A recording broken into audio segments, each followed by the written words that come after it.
প্রার্থীর সাথে তো আমাদের প্রিজাইডিং স্যারের সাথে একটু দেখা করতে হবে। হ্যাঁ, এখানে তো করি না, ওই যে এখানে আছে।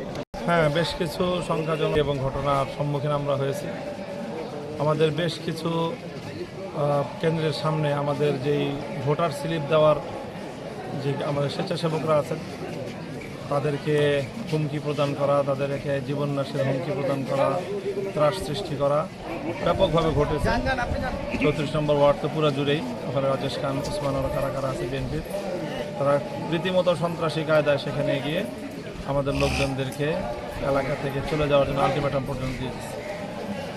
এই ধরনের ঘটনা ঘটেছে। তারপরে রেসিডেন্সিয়াল মডেল কলেজে ওখানে রাস্তার মধ্যে দাঁড়িয়ে যারা স্লিপ চেক করতেছে বিএনপির লোকজন, তো যেখানে যাদের হাতেই এই রিক্সার স্লিপ পাচ্ছে তাদেরকে নানাভাবে ভিন্ন দিকে করার জন্য, তাদেরকে ভোট কেন্দ্রে না যাওয়ার জন্য হুমকি দিয়েছে। পরে আর্মিকে জানানোর পর আর্মি আসছে, ততক্ষণে তারা সরে পড়েছে। মানে ঘটনা যেটা ঘটছে যে অভিযোগ করার পরে হয়তো আইন শৃঙ্খলা রক্ষাকারী বাহিনী পদক্ষেপ নিচ্ছে, কিন্তু ততক্ষণে ক্ষতিটা অনেকটা করে ফেলতেছে তারা। মানে কোনো পদক্ষেপ বলতে তারা পরিস্থিতি নিয়ন্ত্রণ করছে, কিন্তু দুষ্কৃতে তারা একদিক দিয়ে কাজ করে যাচ্ছে, তারা চলে যাওয়ার পরে সেখানে আইন শৃঙ্খলা রক্ষাকারী বাহিনীর সদস্যরা বা আর্মি তারা আসতেছে, এরকম ঘটনা।